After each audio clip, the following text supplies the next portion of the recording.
Israel ने Hamas और Hezbollah के खात्मे की खुली धमकी दे दी। इजराइल में प्रधानमंत्री नेतन्याहू के घर पर हिजबुल्लाह के ड्रोन हमले के बाद नेतन्याहू तमतमा गए। उन्होंने खुलेआम ईरान को अंजाम भुगतने की धमकी दी है। और सिर्फ धमकी ही नहीं, घर पर हुए हमले के बाद इजराइल ने गाजा और लेबनान पर जवाबी हवाई हमले भी किए। ये एयर स्ट्राइक्स हिजबुल्लाह के ठिकानों को निशाना बनाकर किए गए। पिछले साल 7 अक्टूबर को इजराइल में हुए नरसंहार के मास्टरमाइंड याह्या सिनवार को मार गिराने के बाद नेतन्याहू ने यह कहा था कि बदला पूरा हुआ, लेकिन जंग जारी रहेगी। उधर इजराइल के हमले से घबराए ईरान ने सारा ठीकरा हिजबुल्लाह पर फोड़ दिया है। तो क्या ईरान नेतन्याहू की चेतावनी से, नेतन्याहू की धमकी से डर गया है? क्या इजराइल अब हिजबुल्लाह का पूरा हिसाब चुकता कर देगा?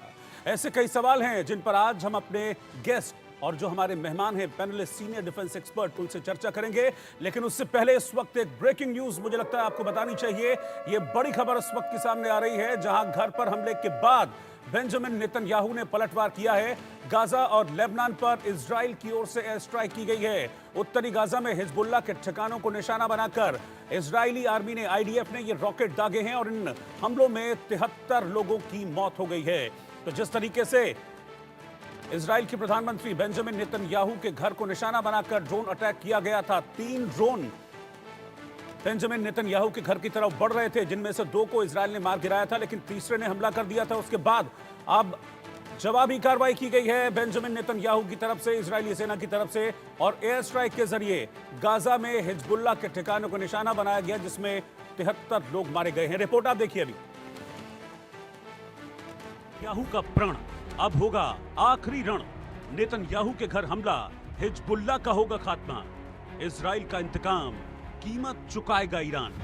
हत्या का प्रयास, नेतन्याहू को मिला विपक्ष का साथ। नेतन्याहू आग बबूला, अब भुगतेगा ईरान हिजबुल्लाह। इजराइल के प्रधानमंत्री बेंजामिन नेतन्याहू के निजी घर पर हुए ड्रोन हमले के बाद नेतन्याहू आपे से बाहर हो गए हैं। नेतन्याहू ने ड्रोन हमले के जवाब में गाजा और लेबनान पर भीषण हवाई हमला किया। उत्तरी गाजा के बीत लाहिया शहर में हवाई हमलों में कई मकान और एक बहुमंजिला इमारत धराशायी हो गई। हमास मीडिया के मुताबिक इजराइल के हमले में कम से कम 73 लोगों की मौत हुई है। इजराइल के मुताबिक ये हमला बेहद सटीक और हमास के ठिकानों को निशाना बनाकर किया गया। अपने निजी घर पर लेबनान से हुए ड्रोन हमले के बाद बौखलाए नेतन्याहू ने दुश्मनों को अंजाम भुगतने की सीधी धमकी दी है।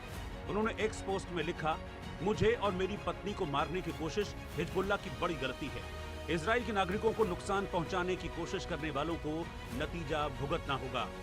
हमास नेता याह्या सिनवार की हत्या के बाद इजराइल के प्रधानमंत्री नेतन्याहू के घर को निशाना बनाया गया। आईडीएफ के मुताबिक लेबनान से इजराइल पर 3 ड्रोन दागे गए। इजरायली पीएम के घर पर हमला 70 किलोमीटर दूर से किया गया। हालांकि इजरायली फोर्स ने 2 ड्रोन को मार गिराया, लेकिन तीसरे ड्रोन को रोकने में विफल रहे। गनीमत थी कि हमले के वक्त नेतन्याहू और उनकी पत्नी घर पर मौजूद नहीं थे। इजराइल का डिफेंस सिस्टम तीसरे ड्रोन को रोकने में क्यों विफल हुआ, आईडीएफ इसकी जांच में जुटा है। उधर इजरायली हमले में याह्या सिनवार की मौत के बाद ईरान के supreme leader Ayatollah Ali Khamenei ने सोशल मीडिया पर कई पोस्ट किए और कहा कि सिनवार की मौत के बाद भी हमास खत्म नहीं हुआ है। इजराइल ने हमास के चीफ याह्या सिनवार को चांस एनकाउंटर में मार गिराया। इजराइल पर 7 अक्टूबर 2023 में हुए हमले का मास्टरमाइंड याह्या सिनवार ही था, जिसकी इजराइल को लंबे अरसे से तलाश थी।